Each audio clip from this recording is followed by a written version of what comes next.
Bonjour et bienvenue dans cette vidéo consacrée à la compréhension orale de l'examen numéro 6.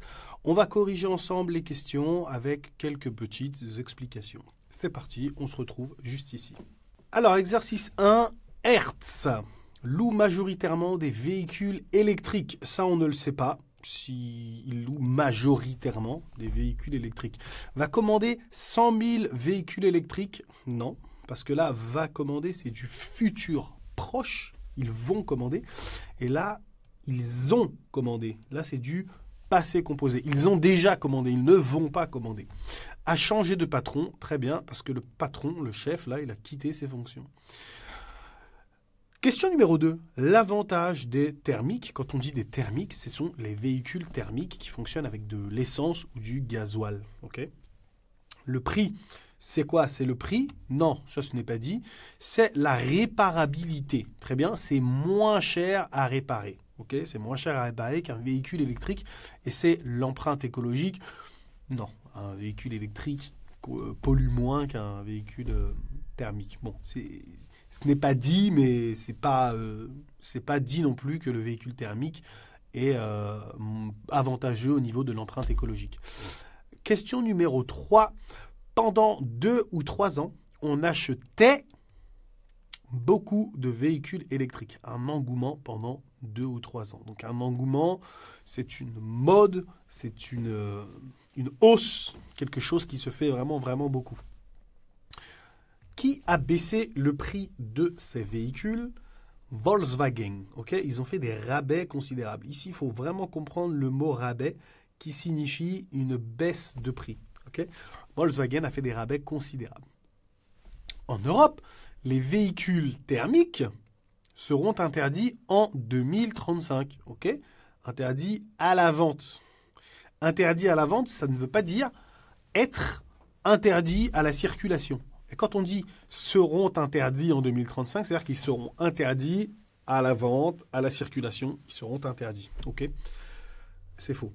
Ont un avenir qui dépend des futures élections. Le parti populiste est hostile à l'électrique, donc s'il vient au pouvoir, il autorisera le thermique. Donc voilà, les véhicules thermiques ont un avenir qui dépend des futures élections et des futures personnes qui seront au pouvoir. Et sont beaucoup plus vendus que les véhicules électriques. Ça, non, on n'a pas de réponse là-dessus. Okay. Les constructeurs devraient proposer des véhicules à 2 énergies. Très important, le mot hybride, c'est ce que ça veut dire. Les constructeurs devraient faire ça. Devrait, c'est un conseil qu'on donne. Quand on dit devrait, au conditionnel, c'est pour donner un conseil. Ou une indication, un conseil ou une indication. L'arrivée de l'électrique a été décidée sans trop étudier le marché. C'est faux. Ce n'est pas le marché qu'ils n'ont pas étudié, c'est l'empreinte écologique des véhicules électriques, sans trop de réflexion. Okay, ils n'ont pas réfléchi, ils ont lancé comme ça sans réfléchir en fait. Ils ont lancé l'arrivée du véhicule électrique sans réfléchir et sans trop d'émotion. Non, c'est justement, ça a été pris sous le coup de l'émotion. Donc la décision a été décidée avec, là c'est avec trop d'émotion, justement. L'ambiance, excusez-moi, là c'est l'exercice numéro 2. Je ne sais pas si c'est bon pour vous l'exercice 1. Je vous laisse compter les points de l'exercice numéro 1 et on passera tout de suite à l'exercice numéro 2. L'ambiance au milieu des montagnes est plutôt tranquille, calme, ok? Morose, non, c'est pas ça. Morose, c'est quand c'est triste, c'est gris, c'est silencieux, ça donne pas envie de se détendre, quoi. C'est morose, c'est triste, quoi. Morose, penser à un enterrement, c'est un peu morose. Active, ok? Ce sont les hôtes qui sont actifs, ce n'est pas l'ambiance du paysage, l'ambiance au milieu des montagnes. C'est pas ça qui est actif. C'est les hôtes qui sont là et qui vont marcher, qui vont se déplacer, etc. L'avantage de cette activité, c'est son prix. Elle ne coûte pas un sou.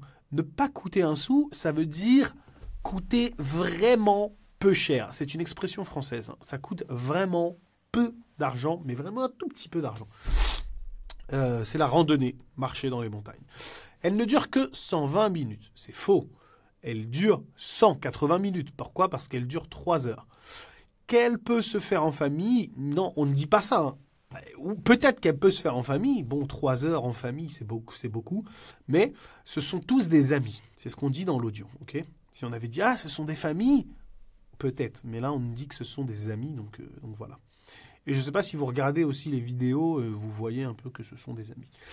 La campagne en France, c'est la meilleure d'Europe. Non, elle est mieux que la Belgique, l'Angleterre et l'Espagne. Mais pas toute l'Europe. On ne dit pas que c'est la meilleure de toute l'Europe. Non, certains pays d'Europe. Ensuite, on a la campagne couvre la majorité de la France. Oui, parce que 80% du territoire français, c'est de la campagne. 20%, c'est de la ville. Ensuite, on a « c'est de l'air comme à Toulouse ». Non, ce n'est pas de l'air comme à Toulouse. Et il le dit « ah, ce n'est pas l'air de Toulouse ». On respire bien ici. C'est ce qu'ils disent. La spécialité régionale, c'est un produit laitier. Pourquoi? Parce que c'est du fromage. Là, il faut comprendre qu'un produit laitier... que le fromage, pardon, c'est un produit laitier. Si vous mettiez une boisson, si c'était le vin, oui, ça aurait été une boisson. Si c'était le raisin, ça aurait été un fruit. Mais là, c'est un produit laitier, le fromage. La suite. Dominique propose aux touristes des prix avantageux. Pourquoi? Parce qu'il propose des promos pour les touristes qui viennent.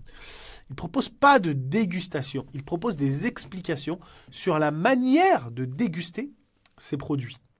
Ok, il dit, pour le déguster, il faut ça, il faut ci, il faut ça. Mais il ne dit pas, tenez, dégustez. Il ne fait pas ça. Et il propose aux touristes des visites chez le producteur. Non, en fait, là, c'est au présent. Hein. Il propose aux touristes. Il veut les mettre en avant. Mais il ne propose pas de visite. Il dit, oui, là, vous pouvez visiter ceci, vous pouvez visiter cela, mais pas avec moi. Vous pouvez le faire. Le tourisme rural est qualifié, le rural, hein, c'est le tourisme à la campagne, est qualifié d'authentique, ok, connu pour son authenticité, c'est ce qu'a dit la narratrice à un moment. De cher, non, c'est pas cher, justement, ils disent, oh, ça coûte pas cher. Et historique, non, ce sont les pierres qui sont historiques, pas le tourisme rural. Voilà, dans le village là dont on parle, il y a des pierres, des bâtiments, des pierres historiques, etc. Dans le Cantal, c'est un département en France.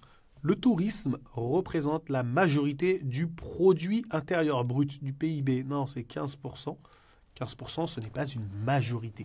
Si c'était 55%, oui, ça aurait été une majorité du produit intérieur brut. Le tourisme est bon marché, très bien, il est abordable. Ça revient à cette question-là. Hein. Il n'est pas cher, ok? C'est pas cher. Coûte 400 millions d'euros. Non, il rapporte 400 millions d'euros. Donc voilà. Le département du Cantal gagne 400 millions d'euros grâce au tourisme. C'est super. Bravo pour l'exercice numéro 2. Là, maintenant, on va passer à l'exercice numéro 3. On va passer à la correction juste maintenant. Document 1. L'école a été dégradée. Okay, elle a été vandalisée. Il faut comprendre le mot vandaliser, tout simplement. Brûler, c'est si on avait parlé de feu, d'incendie, de pompiers, etc., ça aurait pu être brûlé. Cambrioler, c'est lorsqu'on pénètre sans autorisation dans un bâtiment et qu'on vole certaines choses. Par exemple, quelqu'un me cambriole mon bureau, il me vole mon ordinateur.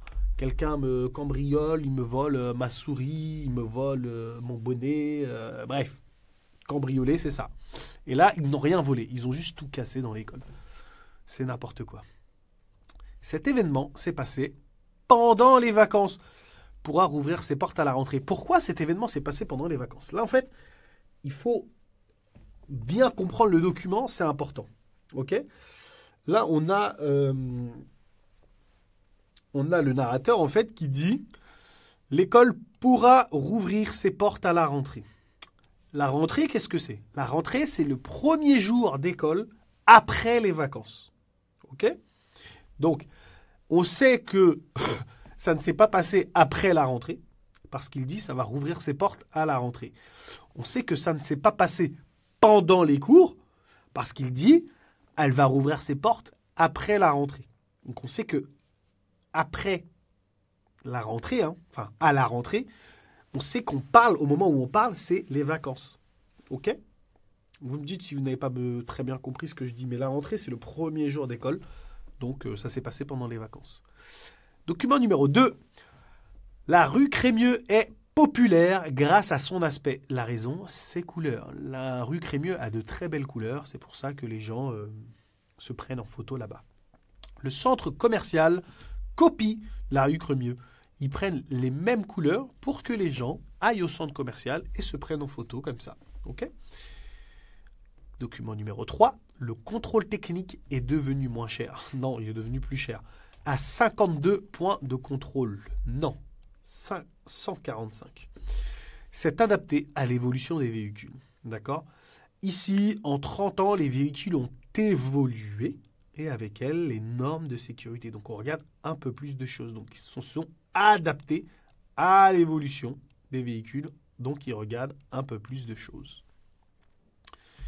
Question numéro 6. L'association 40 millions d'automobilistes comprend ces changements. Elle relativise. L'association défend les automobilistes lorsqu'ils sont victimes d'injustice et d'abus. Mais là, elle comprend totalement le changement pour le contrôle technique parce que les véhicules ont augmenté et les véhicules ont évolué, et il faut adapter les points de contrôle. Pour ceux qui ne savent pas ce que c'est le contrôle technique, c'est lorsque vous avez une voiture, pour que vous soyez autorisé à rouler, on doit vérifier plusieurs choses sur votre voiture. Est-ce que les feux fonctionnent bien? Est-ce que les roues, les pneus sont corrects, etc., etc. Il y a 145 choses à vérifier.